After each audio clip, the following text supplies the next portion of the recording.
안녕하세요. 나리랑입니다. 오늘 해볼 이야기는 끈기입니다. 항상 다들 하는 말이 꾸준히 하는 게 중요하다. 그런 얘기를 하잖아요. 근데 사실 제일 힘든 게 꾸준히 하는 거기 때문에 막상 사람들은 꾸준히 하고 싶어 하지는 않죠. 그냥 최대한 빨리 이루고 싶고 지금 공부하고 천천히 뭔가를 이루기 위해 쌓아가고 그런 과정을 최대한 빨리 스킵하고 싶어 하잖아요. 그래서 자극적인 영상들, 월 1,000만 원 빨리 버는 법, 약간 이런 영상들이 어떻게 보면 많은 조회수를 받고 하는 이유도 결과를 얻기 위해 꾸준히 해야 한다는 게 너무 힘들어서 다들 좀 피하는 게 아닐까라고 생각을 합니다. 근데 저도 참 꾸준히 하는 게 쉽지 않고 저도 싫습니다, 사실. 빠르게 결과 얻고 싶고 꼼수를 찾기도 하죠. 근데 그런 과정을 거치면서 오히려 더 끈기에 대한 중요성을 깨닫게 되는 것 같아요. 끈기가 없으면 결국 아무데도 도달할 수 없더라고요. 저는 인생은 운이라고 생각합니다. 내가 아무리 열심히 노력해도 운이 따라주지 않으면 실패한다고 생각을 해요. 그래서 시기나 타이밍이라는 게 정말 중요한 요소라고 생각합니다. 제가 노력을 엄청 했는데 실패한 경험들을 겪고 나서부터 더 운의 중요성을 깨닫는 것 같아요.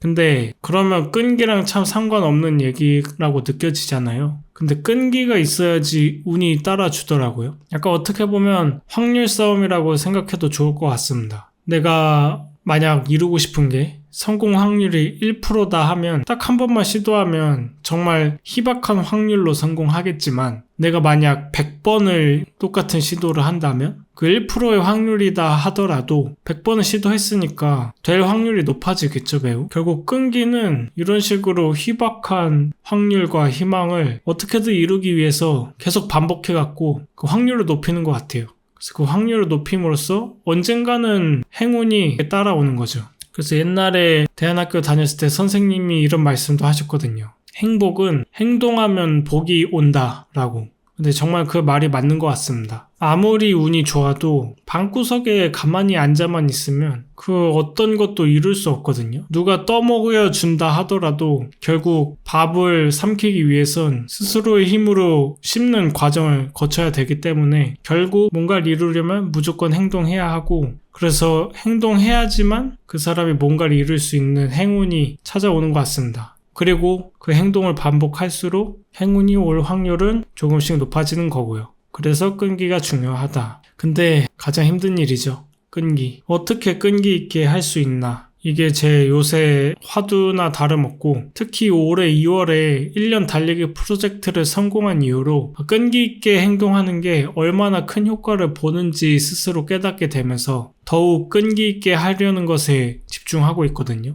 그래서 그런 쪽으로 고민을 많이 해갖고 좀 여러분께 공유 드리면 좋을 것 같다는 생각이 듭니다. 일단 끈기에서 가장 중요한 거는 저는 감사함이라고 생각을 해요. 이게 어떤 얘기냐면 끈기 있게 하지 못하는 이유를 스스로 돌아봤을 때 내가 뭔가를 이뤄나가는 과정 중에서 성취를 느끼지 못하는 것, 소중함을 느끼지 못하는 것이 저에겐 되게 큰 문제였어요. 그래서 그 문제를 어떻게 극복할까를 생각했을 때 가장 좋은 해결책은 과정에서 이룬 것이 미미하더라도 조금이라도 배운 게 있으면 그것을 칭찬하고 그리고 그런 자신에게 감사할 줄 알아야 된다는 거죠. 정확하진 않지만 데일 카네기도 이런 얘기를 했다고 들었어요. 성취를 얻으려면 작은 것들에 감사할 줄 알아야 된다. 내가 결과를 이루기 위해 노력하는 것에 감사할 줄 알아야 되고 아주 작은 배움을 얻었더라도 스스로 칭찬할 줄 알아야 된다. 이런 얘기를 했더라고요. 저도 그거에 참 많은 공감을 했습니다. 저번 주에 한 게 생각이 안 나고 당장 어제 한 게 생각이 안 나고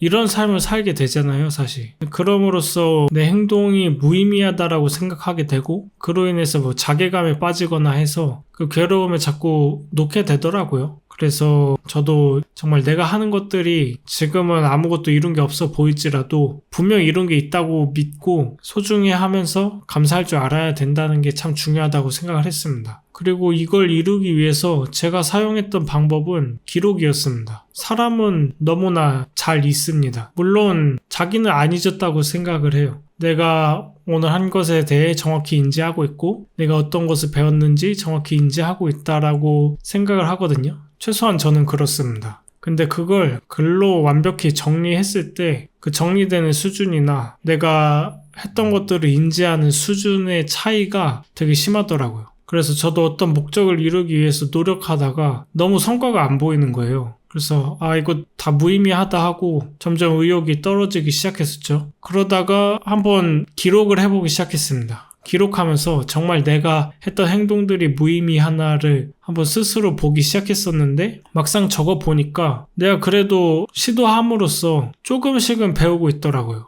물론 그 배움이 바로 적용되긴 쉽지 않겠지만 그래도 내가 계속 행동함으로써 뭔가를 얻어가는 것이 있다는 걸 스스로 인지하게 되면서부터 좀 재미를 느낀 것 같아요. 그래서 계속 스스로를 어떤 방식으로 수정해야 하는지 그 방향성도 보이니까 좀 막막했던 것들도 풀리기 시작하더라고요. 그래서 저는 일단은 기록하는 거 되게 추천하고요. 두 번째는 스스로한테 너무 큰 기대를 하지 않고 성취의 지점을 되게 낮게 잡는 거가 좀 좋은 방법인 것 같아요. 제가 1년 달리기 했을 때도 그렇게 했잖아요. 1초만 달려도 달리기 성공이다. 사실 의심은 많이 들거든요. 겨우 이 정도만 해도 괜찮나. 근데 그 낮은 성취 지점이 해주는 역할은 그렇게 잘하지 않아도 된다라는 생각 때문에 좀 비교를 덜어주고요. 그리고 그걸 하고자 생각했을 때 그 거부감을 굉장히 많이 줄여줍니다. 저도 1초만 달려도 되니까 달리기에 대한 거부감이 많이 사라져서 그래도 나가서 조금이라도 달릴 수 있었던 것 같거든요.